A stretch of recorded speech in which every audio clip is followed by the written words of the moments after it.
Hello, everybody. It is about 7:30 p.m. Eastern Standard Time here in East Tennessee. It is October 20th on Monday. It's getting a little chilly around here. Finally feeling like fall, leaves changing colors, everything like that. So fall is here. So kind of excited about that. But anyway, so let's start with what's going on. So we all know this No Kings rally happened over the weekend with these nut jobs wearing T-shirts.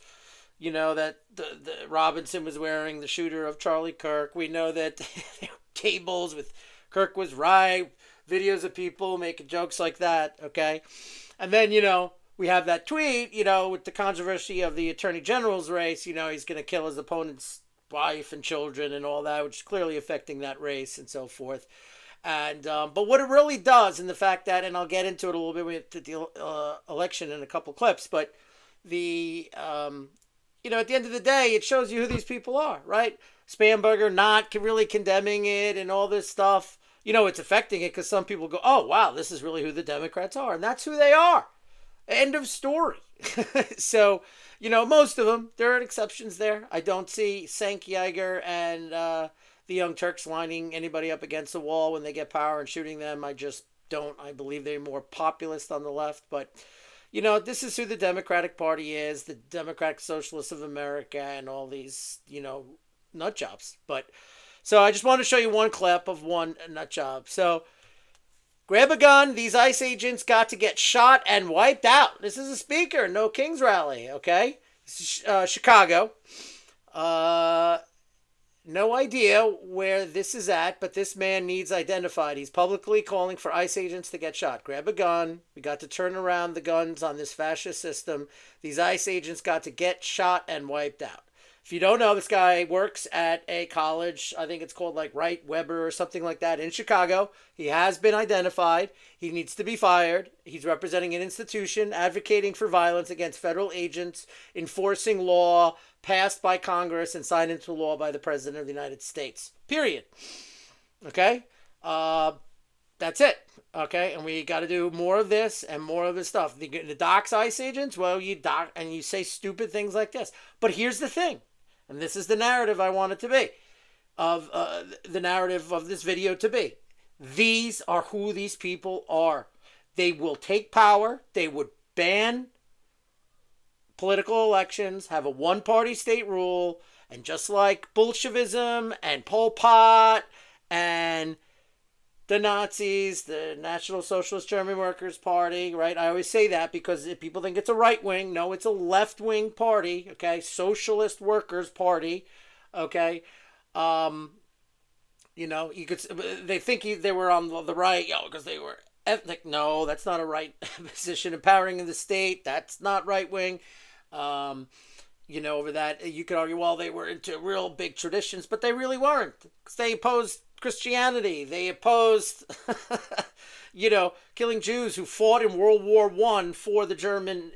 Unbelievable. It is a left-wing ideology. But just like these governments, they would line you against a wall and shoot you in the back of the head. They think they're morally justified. The majority of them do not have any kind of spiritual faith, so their faith is their ideology and they're morally justified. And therefore, if they don't believe in a heaven and hell and things like that, it is easy for them to justify it.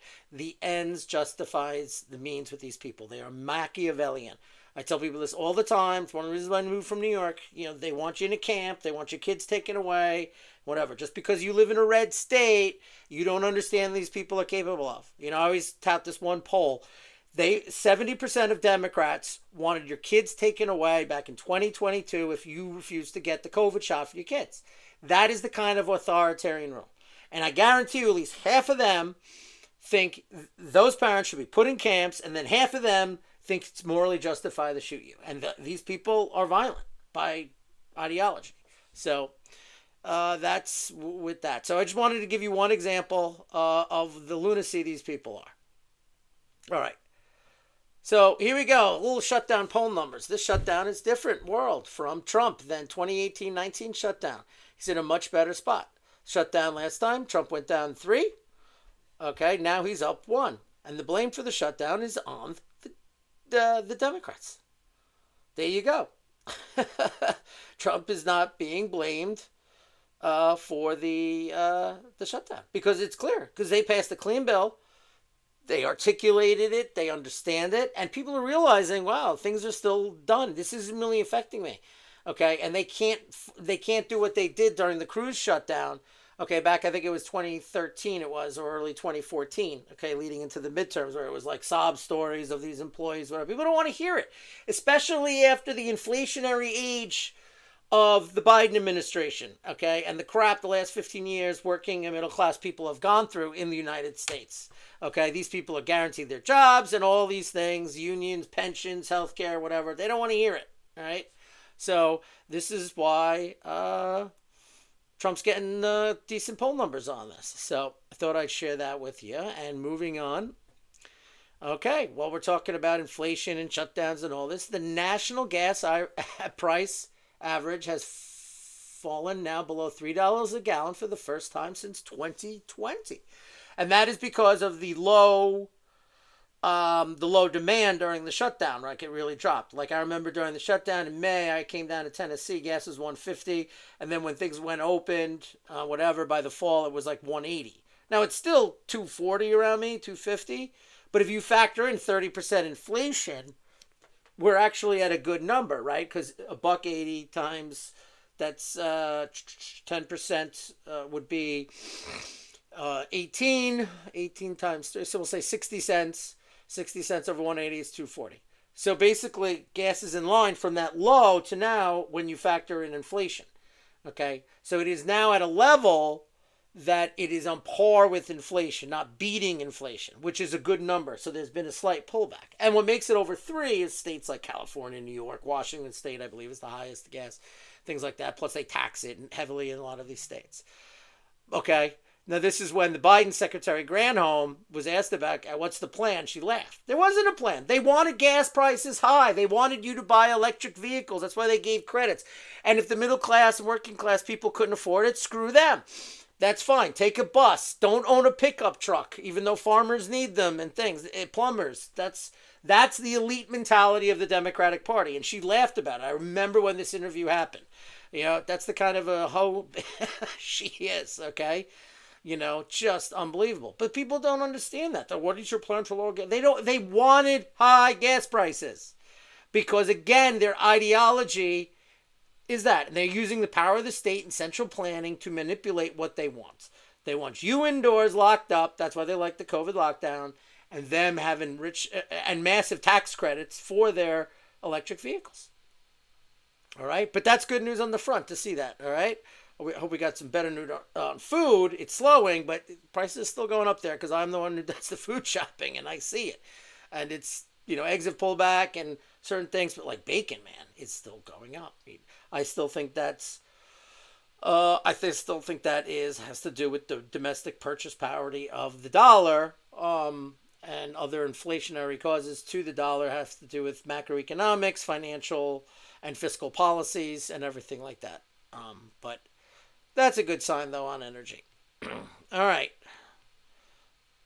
Moving on, a little politics. Okay, breaking. Trump endorsed Jack Ciattarelli's internal polling has him within striking distance of flipping New Jersey Governor Ed. He's gaining on the ground. Representative Byron Donalds of Florida, who's running for the governor of Florida, is now joining Ciattarelli on the campaign trail. Ciattarelli appearing to be gaining ground. Well, from what I understand, he is. His internal polling has it good. Still trailing a couple points under 50. We'll see if the low props come out like they did for Trump in 2024. I think this thing's going to come to the wire. If lower props turn out, and I think New Jersey is generally trending red, while still a blue state. It is not the deep blue state I think it once was. Here you go. By the way, talk about a state that needs to redistrict, but unfortunately, the state legislature is completely Democrat. So that won't happen because you only have 2 Republicans out of that state, you know. So it's like 13-2, I think, or 11-2, because it has 15 electoral votes. So there you have it. So we're going to keep a close eye on this one. I think, you know, if it was today, I think it's 1-2 points he's down right now, from what I understand. So it's going to determine who comes out and votes, All right, so moving on. Now we'll go to the Virginia politics. Always fun. Breaking speculation is swirling that Virginia governor candidate Abigail Spanberger is panicking and that her internal polling shows the race with Winsome Sears much closer than expected after she announced an 11-day barnstorm across the state. Obama has also been dragged out last minute. Uphill battle for Sears, but I think Democrats are concerned political violence. AG candidate Jay Jones is causing issues. Go vote. All right. And then the next one, which was a retweet from Robert Barnes, Virginia early voting update. Some warning signs for Dems. Rural surge seen in 2024 presidential election is happening in 2025 Virginia election. Southwest Virginia, rural plus 60. That is meaning how much over the Dems is. It's plus 60, the early vote so far, but it's 73% more early votes than 2021, right? So it's on par with the presidential year, when this is just a governor's race and the Virginia House of Delegates, the lower house, and then the Attorney General, Lieutenant Governor. That's it. Okay? So an apples to orange comparison is 2024 to 2025, a presidential year, and Republican surge in Southwest Virginia. Wow. In 2021, it is 73% more early vote than in 2021, and that is an apples to apples comparison. And Southwest Virginia was 19% of the vote in 2021, which is of the state total vote, which is usually it's around 16%, 15%. That's one of the two reasons why Youngkin was able to beat, McAuliffe in 2021. Okay, so not only is he getting 2021 numbers, but they're getting 2024 presidential numbers with Trump on the ticket right now. And it's driven by, I believe, the Kirk assassination, the follow-up of the violence, and like the guys, like the moron that I started my video with saying shoot ICE agents, and also the fact that this attorney general candidate tweeted out he wanted to kill his opponent. By the way, he also personally knows Mayeris. So, back in the day, we're on the other side of the aisle, handshakes, but we've worked together before. Like, they know each other personally. And he still said that about his whatever. Because that's the mentality, as I said in my earlier clips, of these people. That's who they are. Now, it looks like 5%, which is scary that it's not more. Because if this was 10 years ago, they would say, you got to step down. You got to get out. No, Spanberger just says, doesn't even really condemn it. But there's a chunk of voters who are like, this is really who the Democrats are. They're not even condemning it. How is this possible? Those are your people who catch, the news in the morning before they go out to work. They lean left. They listen to corporate media, and they don't understand who these Democrats really are. Okay, and these people are now waking up to it. So these are going to be probably lower props, lean left, could be long-term Republican voters, because they are like, they can't believe what they're hearing from these Democrats and what the other Democrats are not doing, like condemning this kind of behavior. And it goes back to what I said about this is the ideology of them. This is what they really believe in their hearts. Okay, they've just been hiding it for years. Okay, and then throwing COVID and Trump and all this stuff, it's been coming out. Okay, and we see it, and this is who they are. And Southwest Virginia says, we don't love Sears, but we ain't allowing this nut to be our attorney general. They're going to come after our guns. They're going to come after my hunting rights. They're going to, no way. And they're coming out. And because they're coming out against this guy, and because I'm right near the Virginia border, I hear the ads. They're pretty good against this candidate, Jones, by Mayeris. And because they're coming out for this, they're going to vote for Sears. Okay? So it's not an uptick, like an up the ballot effect, as much as it is a turnout effect. And this could make this race even really closer. Now, I still give Spanberger the edge because she sells herself in Northern Virginia as that CIA analyst, part of the deep state, and all that stuff, whatever. But you don't know. I mean, this is nutty. I mean, you can see some moderates, even some minority lean Dems in the Tidewater area go, I can't vote for this guy. And Spanberger is not even doing that. And things are pretty good under Youngkin. So you don't know what's going to happen in this race. Still give Spanberger the edge, 2 to 4 points in my opinion, which is pretty good. It is a blue state. It's not a hard blue state, but it is a blue state. Okay.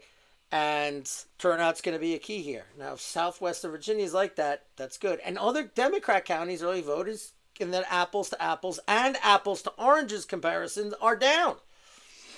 So we'll see what happens. But this is good. Democrats, if they squeak out New Jersey and Virginia, are going to claim major victory, anti-Trump vote. I can see the media headlines right now. If it is close, it's scary. Now think about this. Virginia governor always goes the other way after the presidential election who won power, right? Just does it. Obama won, McDonald won, right? Trump won, Northam won. Biden won, then what's his face? Youngkin won, okay? So that's the position that this state sets. But this is a blue state. So you would expect, well, Youngkin won by 2, okay, because of that southwestern surge. And then there were some flips in some of the central part of Virginia counties like Stafford, Loudoun, Spotsylvania counties, and counties like that, Fauquier. That made a difference, a little bit more of a turnout among the red voters in the Northern Virginia. Right, if you move Northern Virginia, particularly Fairfax, 3 to 5 points, that's tens of thousands of votes. So that little move makes a difference on a statewide race. Okay, so Virginia is going to be pretty interesting. So, but if it's a blue state and you expect it to go with that history, where Youngkin won it by 2, you would expect Spamberger, without this nonsense going on, winning it by like 6 to 8. But it's not. It's going to be 2 to 4. That is a net victory for that. And that's going to affect House of Delegates. Okay? If no seats change hands here, that's a victory for the Republicans. If Republicans get in, win the Attorney General's race, which they're going to win now because of this idiot, this lunatic, I should call him, not an idiot, because I think he knows exactly what he's doing. He's just a Marxist, a violent Marxist. Okay? So you win that seat and you keep the race 2-3 points. That's pretty good. And you get within an inch or two of a point or two in New Jersey. That's a big victory. That also means you're winning, especially in New Jersey, local councils and all this stuff. And you're also building a base for an environment. That's a good win when you consider both are blue states. And it's supposed to have a backlash against the party that just won the presidential. And it's not going to happen. They're probably going to win both seats, meaning the governor's races, but by just a little bit. And that will be a moral victory for the Republicans, as well as the Trump administration. All right. Moving on. All right. This is from Paulina. I always forget her name. Luna Paulina. All right. Congresswoman from Florida. Okay. Big MAGA Trump supporter. I was made aware that Russia did have a complete report on the assassination of Kennedy, that in the 1990s Congress had tried to obtain but failed to secure. At that point, I picked up the phone and had my office arrange a meeting with the Russian ambassador. To our surprise, and to their word, they delivered a 380-page report, which we've now uploaded. We currently have experts on the Kennedy assassination, both Democrat and Republican, working with translators to review the documents. What is serendipitous in timing is that Kennedy was actively involved in the back channel conversations with then Soviet president and didn't want a nuclear arms exchange. He was a peace candidate. The deep state didn't like that. But what I like is interesting how Russia handed it over today, because they're trying to make nice with the Trump administration, because I think they see Trump as their last chance to have some sort of relations, okay, and some sort of deal, before another 40 or 50-year Cold War ensues for no freaking reason. Okay? And maybe they want the American people to know, hey, look what happened to Kennedy, at least what we think happened to Kennedy and what was going on at the time. So again, it makes you think. I'm not going to get into the Kennedy assassination here, but it's something to think about. And I want you to think about how easily Russia handed it over and what they're trying to achieve with that. So keep that in mind. And look at who they gave it to, right? All right, so there's always stuff going behind the scenes that never make it to the front page. And this is one example here. All right. All right. Moving over to Holland. Now, if you know, a couple weeks to the election there, seat projection, National Parliament, PVV, with the Patriots for Europe group. Okay? 28 winning. That's Geert Wilders' party. Next is the Left Party, 24.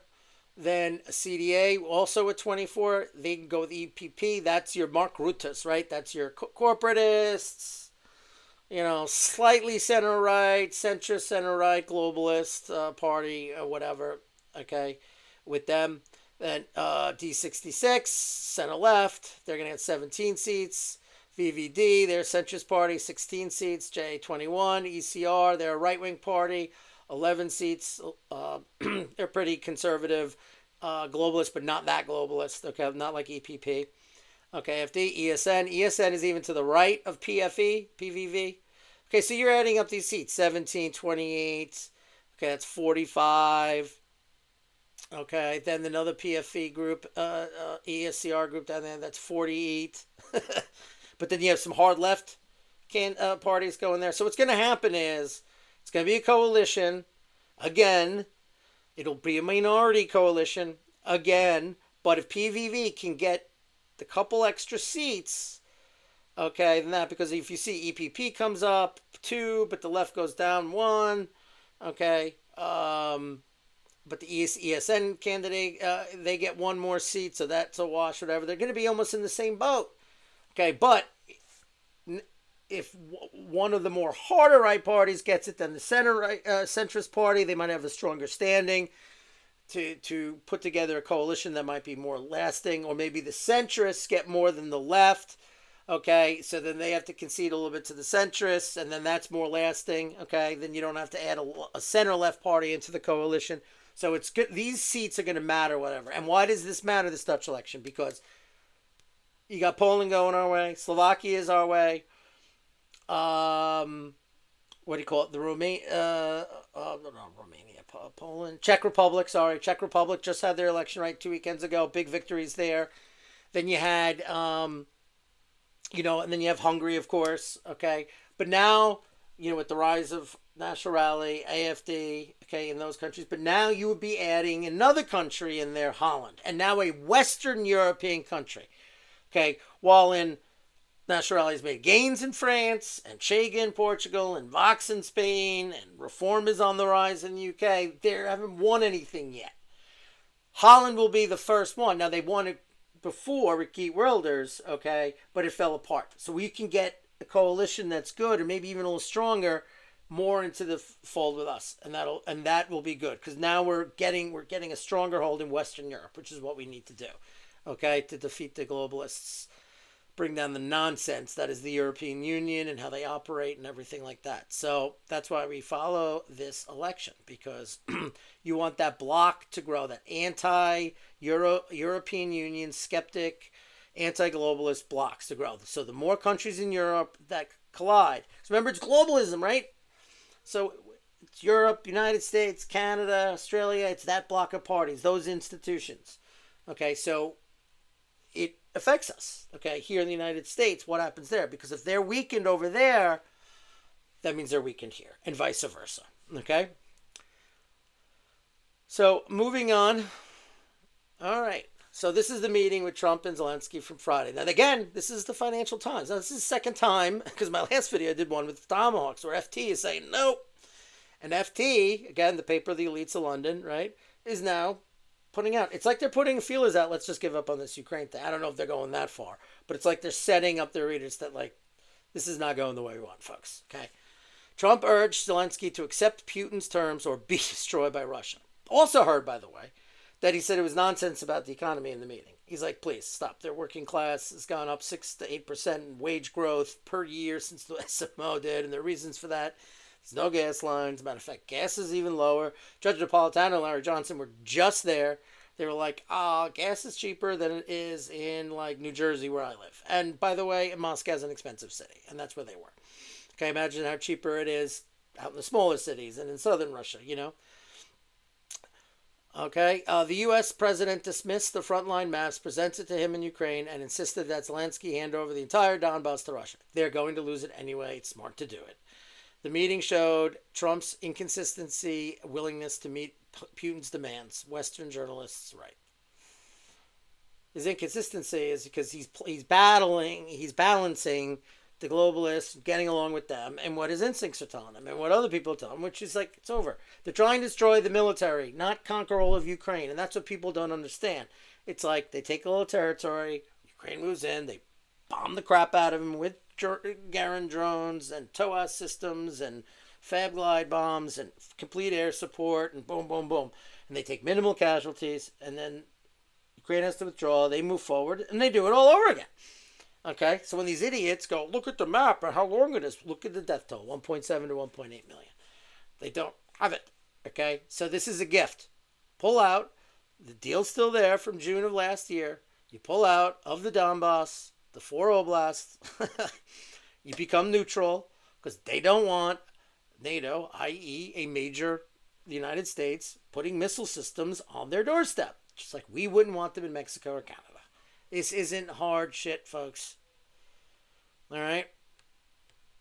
Speaking of the Ukraine war, this is on the left. The Russian army has liberated Lenino on the flank of Pokrovsk. Ministry of Defense. Units of the Center Group of troops, as a result of active offensive actions, have liberated the settlement of Lenino in Donetsk People's Republic.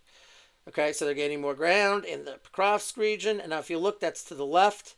Okay, that's approaching the Dnipropetrovsk Oblast to the northwest of where Donetsk Oblast and Zaporozhye Oblast meet.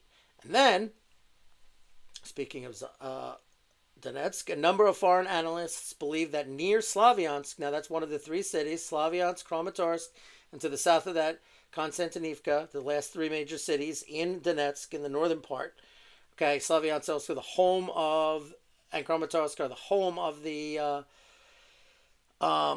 after the 2014 Maidan coup, that's where the separatist movement began and the independence movement of the Donbass began in those 2 cities. So a number of foreign analysts believe that near Slavyansk, the armed forces of Ukraine risk getting caught in the Lyman pocket. Lyman's another small little city just to the southeast of Slavyansk, where it looks like Russia is bypassing Lyman. Okay, now here's the key. The problem of defense in this area is purely geographical. The Seversky Donetsk River, which was once seen as a natural line of defense, is now becoming a major problem. Most of the bridges over it have long been destroyed, and the remaining crossings are mostly temporary with extremely limited capacity. So basically, they're bypassing Lyman. They're going to trap the Ukrainian troops because they don't have supplies in or out. Now, this canal is also to the south that goes through Chasiv Yar, which was taken several months ago by the Russians. And there was a big major canal. It was the canal that went through there. And they pushed to the west of that, whatever. So they're pushing up and could put pressure up too as well and create another cauldron. Okay? But they know this. Okay? So this looks to be good strategy because I've heard from other analysts that was what they're doing, and that looks like what they're doing here. And you see with the green here, that's them gaining ground there as well. This is just a picture because if you don't know, in the last week, Russia's really been pummeling infrastructure. 60% of it's down. I mean, energy infrastructure. This was a blast at the one of the ports in Odessa last night. Just wanted to show you the picture. Accurate precision strikes. And this is going on like it's crazy. Ukraine is already, and the media telling people, oh, it's going to be a bad winter and stuff. You know, it's just, the leverage is on Ukraine. Just use it to end this war. All right. So that's my brief for today, this October 20th. So I'll be keeping an eye out on the Ukraine situation. It looks like to me after the Zelensky meeting with the phone call Putin, Trump is moving back in our direction again. Hopefully that's the case. And we continue down that road. We'll keep an eye on what's going on in these elections in Virginia, New Jersey, as even some locals. We'll also keep an eye out on that Dutch race coming up. Anything else, tariff, economic news that I see? So I'll be posting to my X at Patriot Planner 1 or on my Getter at Patriot Planner. And if you liked this video, and I hope you did, please follow, like, and share. All right? And have a great part of the week. I'll hope to put out a video either on Thursday or on Friday to end the week. All right. Enjoy.